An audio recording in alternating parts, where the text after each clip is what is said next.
All right, so let's answer some volume problems. Specifically, this is about volume of a sphere. I have 3 examples. Let's answer the first one.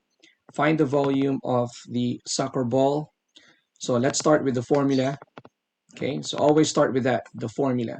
So 4 over 3 pi, and then r raised to 3.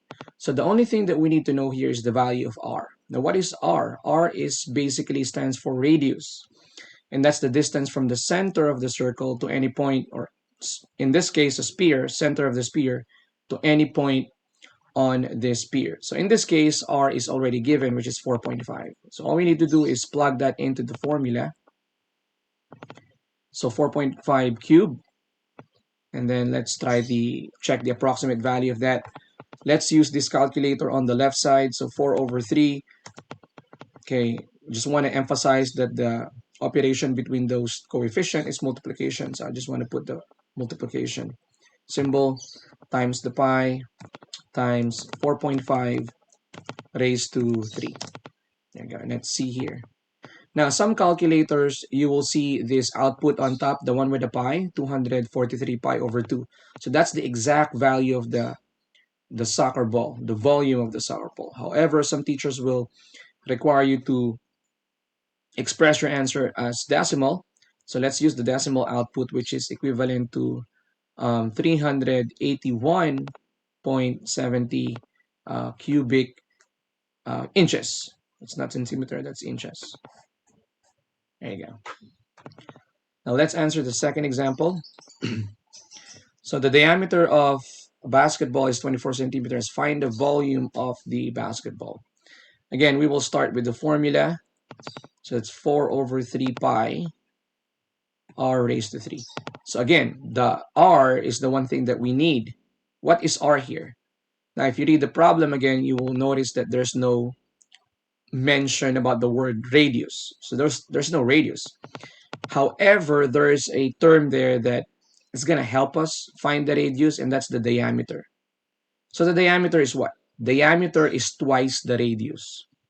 And if we define diameter, that's the distance from any point on the circle, or the sphere in this case, to the other point on the sphere, but it should pass through the center. So here in this case, just to give you an illustration, that's this one. Okay, I don't know if you can see that green line, that's the diameter.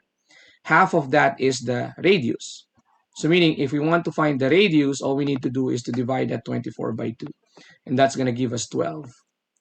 Now that we know the value of our r, the next thing that we will do is multiply or substitute that 12 to r, and then just use the calculator. So let's use the calculator. 4 over 3 times pi times 12 raised to 3. There you go. That's 7,238.22 cubic centimeter. All right, let's answer the last example. So here, a greenhouse is in a shape of a hemisphere with a diameter of 50 feet. Find the volume of the greenhouse and to the nearest cubic foot. So our answer is going to be a whole number.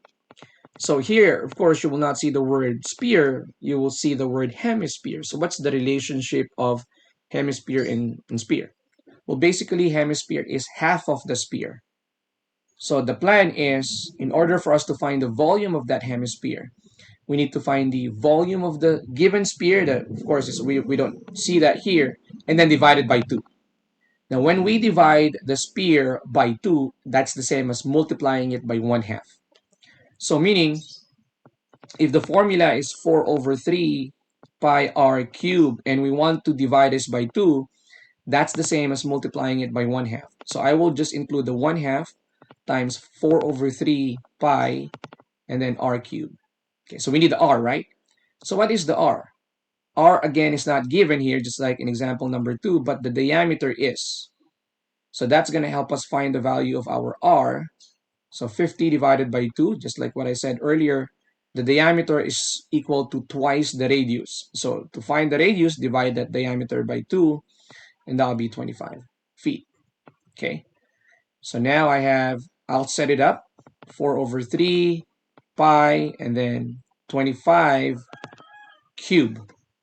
So using our calculator, let's just type that in. That's 1/2 times 4 over 3 times pi. Where's the pi here? Here's the pi.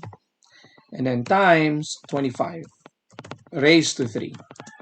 Let's see that's the answer. Again, you have the output with a pi. We will not use that. We will use the decimal output. But we need to round off our answer up to the nearest whole number. So the answer is approximately 32,725. Okay, because the number after that 4.9, so we rounded up. So 32,725 cubic feet.